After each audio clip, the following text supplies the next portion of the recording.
ఒక ముద్దలా చేసి మీకు కావాల్సినంత దీంట్లో వేసుకోవచ్చు. ఇదొక టెక్నిక్, చాలాసార్లు మేము వాడుతూ ఉంటాం. ఇప్పుడు ఈ చేసుకున్న ఈ మైదా పిండి ఈ బటర్ మిక్చర్ని ఇందులో వేసుకొని మనం కుక్ చేసుకోవచ్చు. ఇలా కలపడం వల్ల ఏంటి అంటే ఇది గడ్డలు కట్టకుండా చక్కగా దీన్ని చిక్కపరుస్తుంది. అయితే ఏంటంటే దీన్ని కొంచెం కొంచెంగా వేసుకొని మనకి సాస్లా రెడీ అయ్యేంత వరకు దీన్ని తయారు చేసుకుంటే మనకి తినడానికి చాలా బాగుంటుంది. చూడండి, కొంచెం వేయగానే కొంచెం చిక్కగా అయింది, కానీ నాకు మరీ ఇంకా కొంచెం కావాలి. ఆ కొంచెం కూడా మైదా పిండి ఇందులో వేసేసి కలిపేసుకుందాం. మరోసారి ఇలా వెన్న ఆ మైదా పిండితో కలపడం వల్ల ఇందులో వేసిన తర్వాత గడ్డలు కట్టకుండా కలిసిపోతుంది దీంట్లో. సో ఇలా ఒక 2 నిమిషాల పాటు కుక్ చేసుకుంటే మన మంచి టేస్టీ ఈ సాస్ రెడీ అయిపోతుంది. దీంట్లో మనకి తగినంత ఉప్పు వేసుకొని మంచిగా టేస్టీ అయ్యేంత వరకు దీన్ని కుక్ చేసుకోవాలి. ఇక్కడ ఒక బౌల్లో అన్నం కూడా రెడీగా ఉంది. ఇది తీసి స్లోగా మనం ఒక పక్కన కుక్ చేసుకుందాం. ఇది ఇక్కడ పక్కన పెట్టేసుకొని కొంచెం సేపు కుక్ చేసుకుందాం. మన చిలకడ దుంప కూడా ఉడికిపోతుంది, ఆల్మోస్ట్ మష్రూమ్ కూడా సాఫ్ట్గా రెడీ అయింది. ఇక్కడ మాత్రం మన ఫిష్ షాలో ఫ్రై చేసుకుందాం. దీనికోసం కొంచెం మన న్యాచురల్ రిఫైన్డ్ సన్ఫ్లవర్ ఆయిల్ వేసి దీంట్లో ఈ ఫిష్ ముక్కల్ని మంచిగా ఫ్రై చేసుకుందాం. షాలో ఫ్రై అంటే కొంచెం నూనె వేసి ఫ్రై చేసుకోవడము, డీప్ ఫ్రై అంటే నూనెలో అంతా మునిగిపోయేలాగా వేసి ఫ్రై చేసుకోవడము. మరి ఈ 2 ఫిష్ పీసులు ఇందులో వేసేసి 2 పక్కల ఫ్రై అయిపోయేసరికి మన సాస్ కూడా ఆల్మోస్ట్ చిక్కబడ్డది. ఒక బౌల్లో కొంచెం వైట్ రైస్ ఉంది, దీనిపైన ఈ స్టాక్ వేసేసి ఫిష్ పీస్ వేసుకొని తింటే చాలా టేస్టీగా అదిరిపోతుంది. కడుపుకి చాలా హాయిగా ఉంటుంది, చాలా లైట్గా తినొచ్చు. మన దేశ వంటలే కాదు, అప్పుడప్పుడు విదేశాల వంటలు కూడా కొన్ని ట్రై చేసి ఎందుకు వాళ్ళు అలా తింటారు ఏంటంటే ఫిష్లో నుంచి ఆ ఉన్న సువాసన, ఆ బోన్స్లో నుంచి అంత సువాసన తీసేసి కూరగాయలకి పట్టించి మళ్ళీ దాన్ని ఫిష్ దానిపైన వడ్డించుకొని చాలా ఎంజాయ్ చేస్తారు. ఫిష్ని కూడా జాగ్రత్తగా ఒక సైడ్ ఫ్రై అయిపోయిన తర్వాత మరో సైడ్ కూడా మనం ఇలా ఫ్రై చేసేసుకుందాం. చూడండి, ఇలా చేసుకొని చక్కగా బ్రౌన్గా అయ్యేంత వరకు బంగారు రంగు వచ్చేది. మీ అందరికీ తెలుసు ఫిష్ కుక్ అవ్వడానికి పెద్దగా ఎక్కువ టైం ఏం పట్టదు, కానీ తింటే మాత్రం భలే టేస్టీగా ఉంటుంది.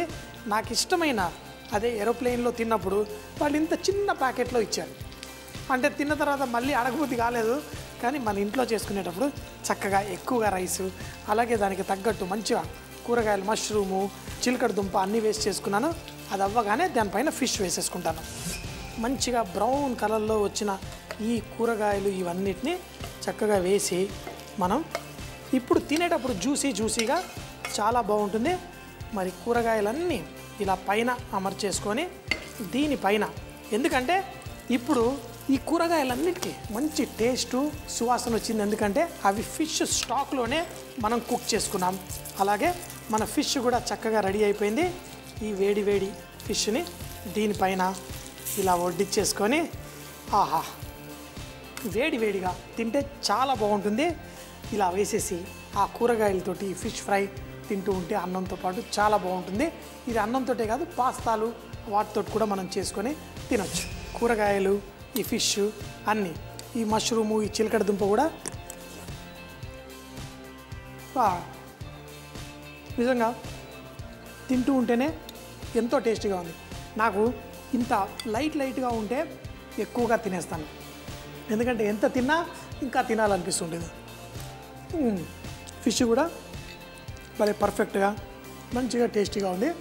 మీరు కావాలంటే మీకు నచ్చిన మసాలాలన్నీ వేసుకొని మీ ఇష్టం వచ్చిన స్టైల్లో కూడా ఇలా చేసేసుకోవచ్చు. Fish fry, fish vegetables stock తయారు చేసే విధానం: ముందుగా స్టవ్ పై ఒక గిన్నె పెట్టి ఫిష్ బోన్స్, దాంతోపాటు ఉల్లిపాయ ముక్కలు, కొన్ని మిరియాలు కూడా వేసి, బిర్యానీ ఆకు కూడా వేసి స్లోగా మరగనివ్వాలి. మరొక ప్లేట్లో కొంచెం అంత మైదా పిండి, మిరియాల పొడి, కొంచెం ఉప్పు వేసి దాన్ని కలిపి పెట్టుకోవాలి. బోన్లెస్ ఫిష్ ముక్కల్ని తీసుకొని వాటికి గుడ్డు అంటించి ఈ పిండిలో దొర్లించి రెడీగా పెట్టుకోవాలి. మరో ప్యాన్లో కొంచెం నూనె వేసి దాంట్లో బటర్ కూడా వేసి కొంచెం ఉల్లిపాయలు, సోయా కూర, చిలకడ దుంప ముక్కలు వేసి చక్కగా కుక్ చేసిన తర్వాత మష్రూమ్ ముక్కలు, క్యాప్సికమ్ ముక్కలు కూడా వేసి కుక్ చేసుకోవాలి. దాంట్లో ఫిష్ టాప్ కూడా వేసి కొంచెం సేపు మరగనివ్వాలి. దీన్ని చిక్కపరచడం కోసం కొంచెం మైదా పిండి, వెన్న కలిపేసి చిన్న ముద్దలుగా వేసి దాంట్లో తగినంత ఉప్పు వేసి కుక్ చేసుకోవాలి. దీన్ని ముందుగా ఉడికించుకున్న అన్నంపై ఈ కూరగాయలు, ఆ స్టాక్ పోసి దానిపైన ఈ ఫిష్ ముక్కల్ని ఫ్రై చేసి దానిపైన సర్వ్ చేసుకుంటే చాలా రుచిగా ఉంటుంది.